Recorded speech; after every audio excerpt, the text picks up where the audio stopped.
Frieren e a Jornada para o Além. Olha, esse é um dos animes mais aclamados dos últimos tempos, mas talvez não pelos motivos que a gente espera de uma história de fantasia. Hoje, vamos mergulhar na arte dessa narrativa e entender como o tempo, o arrependimento e os pequenos detalhes constroem uma jornada emocional que é, sinceramente, inesquecível. Pensa bem, a maioria das histórias de fantasia termina ali, né? O rei demônio foi derrotado e... fim. Mas é exatamente nesse ponto que Frieren começa. A série nos convida a explorar o que vem depois, aquele silêncio após a grande aventura. O foco não é na batalha, e sim nas consequências de uma vida que se estende por séculos e séculos. E aí a gente conhece a Frieren, uma maga elfa imortal. E o maior desafio dela não é nenhum vilão superpoderoso, é a própria percepção que ela tem do tempo. Para alguém que já viveu mais de 1000 anos, o tempo passa de um jeito completamente diferente. E essa é a raiz de todo o conflito dela. A primeira grande pista sobre ela já está no nome. Frieren, em alemão, significa congelar. E isso não é nenhuma coincidência, viu? O nome descreve perfeitamente o estado inicial dela. Emocionalmente congelada, sabe? Uma consequência de viver tanto tempo que os laços com as pessoas acabam parecendo passageiros demais. E é aqui que está o nó da questão. Para Frieren, uma década é um piscar de olhos. 50 anos é quase nada, uma paisa. Mas para os companheiros humanos dela, como o herói Himmel, esses mesmos 50 anos representam uma vida inteira. Essa diferença brutal na percepção do tempo é o que cria um abismo entre ela e as pessoas que um dia ela tanto amou. Tá, mas então, como é que esse gelo todo começa a derreter?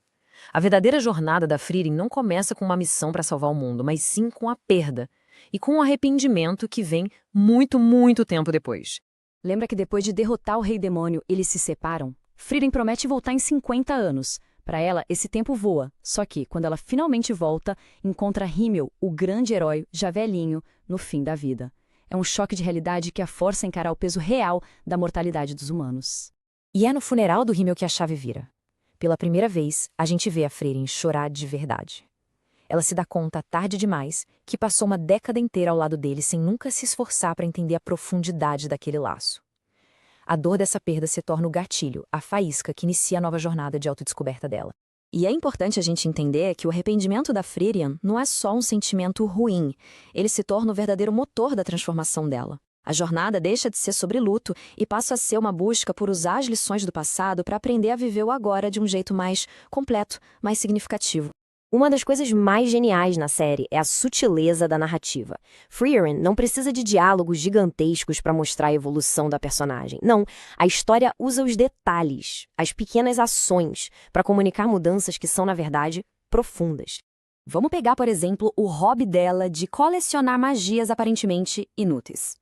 Uma maga lendária que derrotou o Rei Demônio e ela tá lá, super interessada num feitiço para fazer a panqueca perfeita? Ou para limpar uma manchinha da roupa? Parece estranho, né? Mas o motivo por trás disso é de uma delicadeza incrível.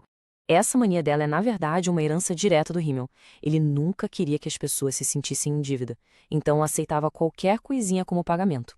Ao colecionar essas magias inúteis, Frieren não está só acumulando feitiços. De uma forma muito silenciosa, ela está honrando a memória do amigo e a lição de compaixão que ela ensinou. Outro detalhe sutil que muitos fãs perceberam é a frequência com que a Frieren sorri. No começo da história, ela é super reservada, mas conforme o tempo passa, os sorrisos dela se tornam mais frequentes, mais genuínos. É um jeito visual e silencioso de mostrar pra gente o descongelamento emocional dela acontecendo. Ok, então, como é que a Frieren pega todas essas lições dolorosas e aplica na nova jornada dela? Bom, é ao lado dos novos aprendizes, a Fern e o Stark, que a gente realmente vê a mudança acontecer na prática.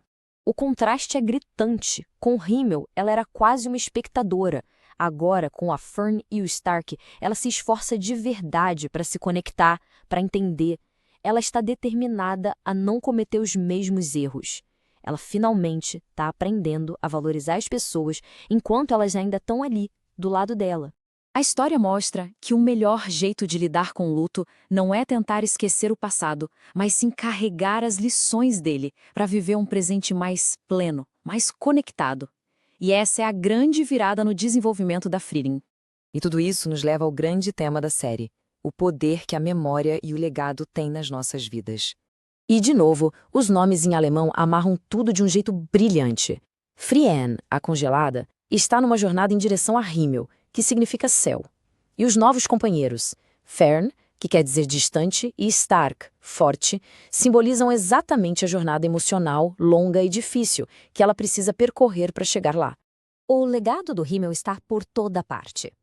Durante a primeira jornada, ele mandou construir estátuas do grupo em várias cidades. Ele já sabia que, muito depois de ele morrer, essas estátuas seriam como lembretes para Frieren, para que ela nunca se sentisse totalmente sozinha na sua vida tão longa. Ele entendeu a dor dela antes mesmo que ela mesma conseguisse entender. No fim das contas, a grande lição que Frieren nos deixa é que o luto não é um ponto final. É uma jornada. As memórias não são só coisas para a gente lamentar. Elas são uma força ativa que guia nossas decisões no presente, tornando a vida muito mais rica e cheia de propósito. E no final, Frieren deixa essa pergunta no ar. O que realmente faz uma vida ter significado? A quantidade de tempo que a gente vive ou a qualidade das conexões que a gente constrói?